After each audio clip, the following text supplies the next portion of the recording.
it's Lindsay. Welcome back to The Wandering Reader and welcome back to episode 4 of Picking Up the Threads. For those of you that haven't seen this particular video on my channel before, this is a video that I do every 2 or 3 weeks where I give you a bit of an update on all of the crafty stuff that I've been doing. So I mostly enjoy crocheting, but I also do some knitting and some cross stitch and some sewing. So I'm going to talk to you about all of that kind of stuff today. So I have got one finished object, I have got some works in progress, and then I've got some acquisitions to share with you, some stuff that I have bought recently. So I've got my Mrs. mug with a load of lipstick over it. I don't often, we got these obviously when we got married, and but we don't often use them. I just think they're a bit of a weird size. Like, you don't get like a really big cup of tea with them. I suppose for me that's not really a big issue because I tend to drink about 2/3 of the tea and then leave the rest, so maybe this is the perfect size for me. But there we go.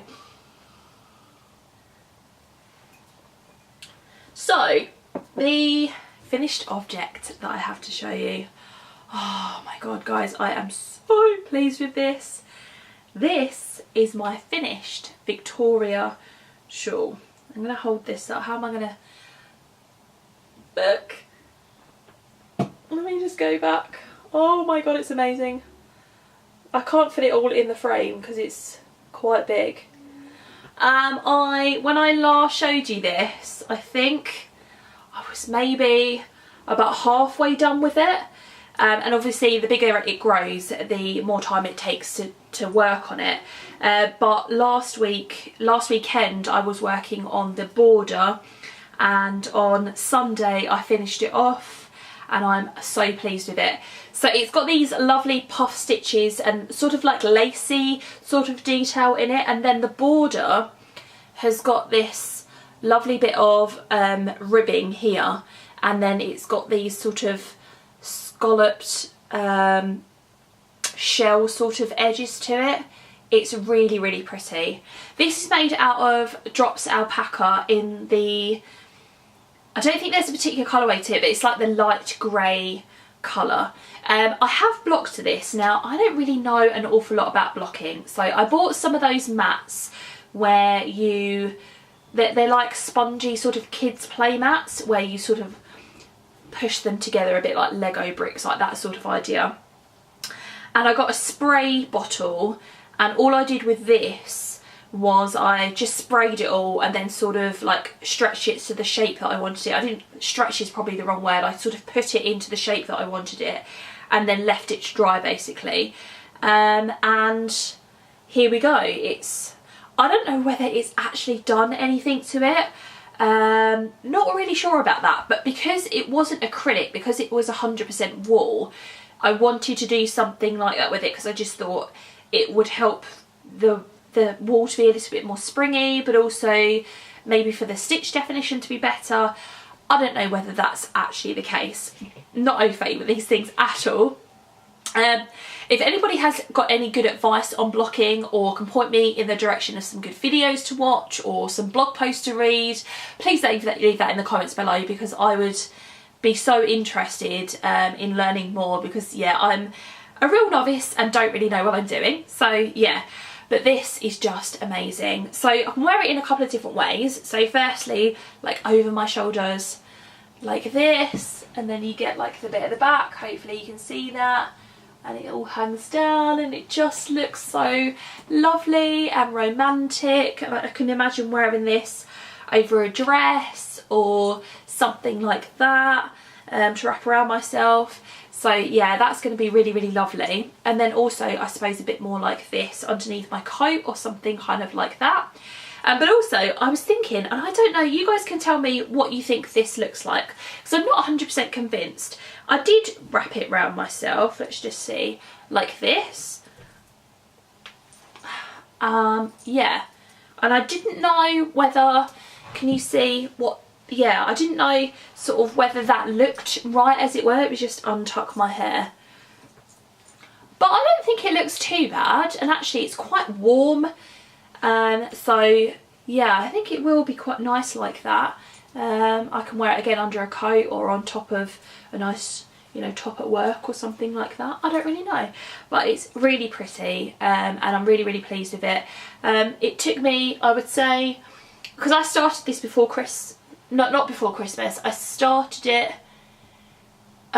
just after Christmas and before New Year, because I took it on the cruise with me, and then I put it down to work on my jumper, and then I only picked it up again a couple of weeks ago, and then I finished it off basically. So it's taken me maybe about 3 weeks to do, which I don't think isn't too bad. This is the back that I'm showing you. There we go, that's the front. Yeah, I'm so pleased with it. It's going to be really, really warm. I haven't had an opportunity to take some good pictures of it yet. I really want to get outside and take some pictures. I'm thinking next Saturday would be a good opportunity to do that, because we're going into town, and potentially we'll be able to go somewhere where I can take some really nice pictures of this outside, because I think it really warrants it. So yeah, I'm definitely going to take that with me. So I put a picture of this blocking on my Instagram, but I haven't really put a picture of me wearing this yet. I really want to get a good one of me wearing it. So yeah, I'm looking forward to doing that next week. So if you don't follow my sort of crochet or crafty Instagram account, I'm at mama.crochet. I'll leave a link to that down below. Yeah, if you want to sort of check out pictures of me wearing that when I put them up next week at some point, then yeah, please feel free to follow me there. So that is my FO. Using all the OV language. Let's have another sip of tea. Okay, and then I have only one work in progress to share with you, and I talked about it potentially being one that I was going to start, so let me just reach. This is in my little bucket bag. It's the only really project bag that I've got, and actually I bought some material today to buy make another one, like a bigger one. I've got that downstairs. I should have brought it up really, but I'll show you that next time. This is, and again I'm going to reach for the book, this is a skirt pattern out of this book called Geek Cheek Crochet. So if I show you a picture of what it's supposed to look like, this is it here. So yeah, it's called the tweed skirt. I ummed and ahed about which size to make, and I ended up going for the largest size in there, which is a size 14, because I did a little swatch of the size 12, and I wasn't convinced that it was going to fit around my hips, so I did the biggest size in the end. And what you do is you make the front and then the back, and then you seam them together, and they're exactly the same. So this is where I'm at the moment. Here we go. And so yeah, I'm just making the panel, and basically you make the top bit, and we've got a bit of like ribbing at the top, and then you start doing the tweedy bit, and it's just basically back and forth in the 3 different colours that you're using. And I'm using, I don't know if I've got the labels in here actually, I haven't. Oh god, that's really useful, isn't it? One of them is King Cole Merino, and the other ones I think are Rowan. So I've got a cream, and then I've got this sort of candy apple red. So I've got 2 balls each of those, and I'm just using those at the moment. I'm getting a bit twisted up though where I'm using it, do you see? So if you've got any advice on how I can stop getting myself twisted up like that in the bag, I would really appreciate it. One thing that I had noticed is that Natalie, who's Knitty Natty on Instagram and I think on Ravelry as well, she's got a crochet pattern for a bag that she's made where if you're working on a project with multiple balls of wool, there are these bits in the bottom of the bag that you can put each ball of wool in, so it doesn't kind of move, or it may not get tangled up. I don't really know. I might make one of those just for future projects. I'm quite liking the way this is working up. I like the pattern on it. It's kind of a bit weird on the camera because of the tweediness of it, but there we go. So you have to make this until it's, did I say 18 inches? Just see what it says. Yeah, keep going until it measures, 16 inches. I might make it a bit longer than that, just because on the model, on this picture here, it looks a bit short, and it will be shorter on me because I have longer legs, so it might be a bit too short in order for me to kind of wear practically. So I'll sort of see how it goes. I'll make the panel, I'll get to 16 inches, and then if I think that it is not going to be long enough, I can just keep going for another couple of inches or whatever. Yeah, so I think this is going to take me quite a while to do, just because it's double crochet back and forth, so it's not particularly working up quickly, but we'll keep going with it, it's all good. One thing I will say, and I don't like this, is in one of the, it tells you to increase, it has an instruction for an increase row, and it says that it wants you to work in double crochet, increasing 24 stitches evenly across, but it doesn't tell you exactly where to increase. And I thought that was a little bit naughty if you were a beginner crocheter. I mean, this is a skill level 2, so not necessarily a beginner pattern, but at the same time, if you've never done that before, which I hadn't, I didn't really have a clue, so I had to kind of guess. I had to do a bit of maths and sort of guess whether I was doing it evenly across or not. I think I got my maths a little bit wrong, and then I just kind of, I did it 2 or 3 times and kind of got there in the end. But I thought, yeah, for somebody who hasn't done that before, they really should tell you where to increase, so I didn't really like that sort of idea. Yeah, so enjoying working on that. This is worked on a 4mm needle as well, and it's DK weight yarn that I've got here, so yeah, enjoying doing that, and I'll get a bit more of that done soon. Yeah, so we're going to move on to stuff that I have bought recently, so stash or acquisitions or what I've bought recently. So last weekend I went to the Spring Knitting and Stitching Show at Olympia. I went on the Saturday. It was a Thursday to Sunday show, so it was at Olympia in London, sorry. And I'd been to the autumn one and I really enjoyed it, so I wanted to go back and see what the spring one was like. And I really enjoyed it. There were a lot of stalls that were quite similar to the ones that were there before, but there were some different ones there as well. At the autumn one, they had a massive Stylecraft stall where you could buy loads of patterns and wool from them, and they weren't there at all this year. But I kind of found that there are a few more indie dyed yarn stalls, and I was really excited by that, because one of my goals for this year was to buy myself some indie dyed yarn, and well, just to buy some basically, but also kind of I want to try working with it as well. So I got some. I didn't buy loads at the show, but I bought this, and this was enough because obviously indie dyed yarn is really expensive. So the first thing that I got are these. Let's just put this bag down, stop it from crinkling. These 2 skeins of Skein Queen. Oh my god, how beautiful are they? Look at the colour. I am absolutely over the moon by how beautiful they are.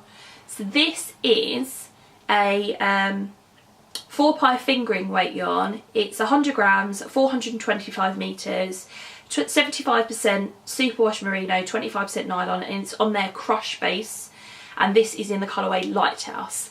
And I'd walked around the whole of the show, and I'd spotted these couple of stalls that had some indie dyed yarn on them, and so I sat down for a little while with a hot chocolate. I was looking through my Ravelry, and I was thinking I really should buy something for a specific project, because these are, you know, they're quite expensive compared to commercial yarn, and I didn't just want to buy something for the sake of it.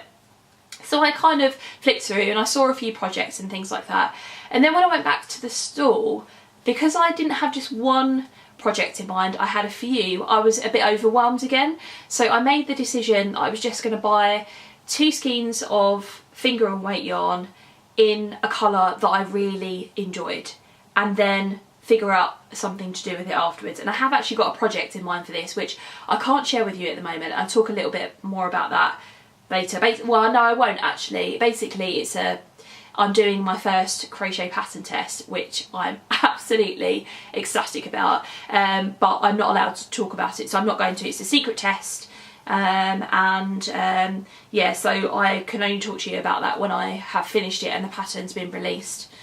Yeah, so I have to keep stum about that. So I didn't buy that with that pattern in mind, because I didn't get the opportunity to do that pattern test until after I'd been to the show. I just really like the colour, and yeah, I'm so excited about having this. So yeah, I bought that. So that's the Skein Queen. These are hand dyed in the UK. And again, just a lot of the podcasts that I watch are in the US or they're in Canada, and they can buy all of those lovely hand dyed things from the US. And of course I could do that, but the shipping is ridiculous, and I'd probably get taxed on it on the way into the UK as well, and I just can't afford that. It's already expensive enough as it is. So I wanted to support UK dyers, which is exactly what I've done. But I didn't just buy them, I also bought these. So this is 2 of the Die Candies Super Sock, which again is 75% superwash merino, 25% nylon, 425 meters, and this is in the Petty colourway. So, is that focusing? There we go. I mean, how in your face is this? Immediately when I saw it, I was like, I have to get this. It's just so super bright and amazing. It's got these lovely pops of red and like dark purple and blue, and yeah, it's just amazing. So it reminds me a little bit of candy floss, but not, I don't know, but like, or like bubble gum or something kind of along those lines. It's so pretty. So again, I bought 2 skeins of that, again not with a project in mind, but just thinking that I'd really like to work with it. So yeah, I spent a bit of money on that. So these were, I can't remember which was which. I think one of them was like £16 a skein and the other one was £18 a skein or something like that. So it cost me a bit of money, but I thought it's something that I've wanted to invest in, and I've been getting more and more into my crafts, so I'm just going to go for it. I'm not going to spend a lot of money on stuff like this all the time, because that's just a bit excessive, but for special projects and, you know, to have the opportunity to work with something like this, I'm so excited. Forgot to mention as well that the stall that I bought it off of was the stall for the Loveliest Yarn Company, which also sells their own hand-dyed yarn. So this was the card for them. Let's see if it focuses. Gonna focus? There we go. That's the little card for them, so you can see. And then it's got their details on the back of it. And the lady who runs the shop was the one running the stall, and like I said, she had her own hand-dyed yarn as well as a few other UK based companies. So I've signed up for her newsletter, so yeah, so you can go and check that out. And then the last thing I bought was a pattern, a sewing pattern, and this is a pattern from So Different. It is their Scoop Pinafore pattern, and this is it. There you go. So I just really liked this because I thought it was such a comfy looking dress to wear, or pinafore to wear, and one that I think I would get a lot of wear out of. I've often picked these up and tried things like this on in shops, but with no real luck in terms of it fitting my body shape. So yeah, I thought I'd just make one of my own. And this, it says it's a 3 out of 5 difficulty. It's a 4-hour sew. And you can use most mid-weight fabrics such as cotton, linen, denim, corduroy, velvet wool and double knit. So I'm not sure what I'm going to do it in at the moment. I'm going to have a little shop around online and find some material, but I really liked it, and it was a pattern company that I'd not seen before. There were a few of those there. Yeah, I can't remember the name of the other one, which I also signed up for the newsletter of. If I remember what it is, I'll put it on the screen here. But they had some really lovely patterns as well. But I was aware that I'd spent a bit of money and I didn't want to spend too much. So yeah, got this. It's probably a little bit above my difficulty rating. but yeah, I'll give it a go eventually. Really happy to have it. And the last thing that I've bought, actually today while I was out, I went to my local craft shop and I was browsing around. I wanted to buy a yarn swift actually, but they didn't have one, so I'm going to have to order one of those online. And they had got in some new wool in their wool sort of section of the shop. So I did pick up some fabric as well, which I mentioned earlier, but that's downstairs. I'm not going to go and get it now. But they had this new Starcraft Monet. I mean, how amazing is this? This is an Aran weight yarn, and this is in the colourway Mountain Dawn. This is 50% acrylic and 50% cotton. And as soon as I saw it, I was looking at the Aran yarns because there was this particular pattern that I wanted to make, and it calls for worsted weight, but worsted weight is not really a weight that you can find that often in the UK. You more get Aran weight than you do get worsted weight. So I was looking around in the Aran section, and I was looking at the denim one that they had, which I can't remember who that's by now, but this was nearby to it. I was thinking this would be the perfect colour to make this pattern, and I'll put a picture of it up on the screen. So I'm going to make the Summertime Tea, and this is by Tony Lipsy. And Kalisha from the Quirky Monday Craftcast podcast made this recently, and she made me want to make it basically. And this is a paid for pattern on Ravelry, and it calls for you to use lion brown jeans, but that's, I think you can only get that in the States. I could be wrong about that. I probably could order that online actually in the UK. But I found this and I was like, this would be the perfect colour to make a summertime tea. I mean, how amazing is this going to be? So, and I thought the fact that it was 50% cotton as well will make it quite sturdy, but not too sturdy that it's not going to be drapey and comfortable. So we'll see how this goes. I bought 5 balls of it because I didn't really know, I hadn't bought the pattern yet, so I didn't know exactly how much yardage I needed.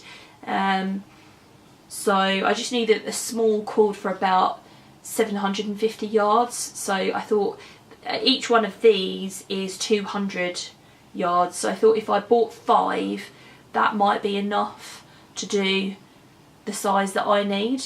And I can always go back and get some more if not. So yeah, I bought 5 balls of that, and I'm really excited about starting that. I might have to start that as well as my secret crochet pattern test. Yeah, because I'm just starting all the things. I just have to work with this. So yeah, that's it guys. They're all of the things that I've bought recently. So I haven't gone crazy over the last few weeks. But I have bought some really lovely things, and I'm really excited about working with them and continuing on with, you know, the projects that I've got going at the moment. Yeah, so I'd love to have a chat with you in the comments below. Feel free to leave me any comments, any questions, any advice that you guys have got on blocking. Yeah, love having a chat with you as always. Thanks very much for watching, and I'll see you in my next video. Bye.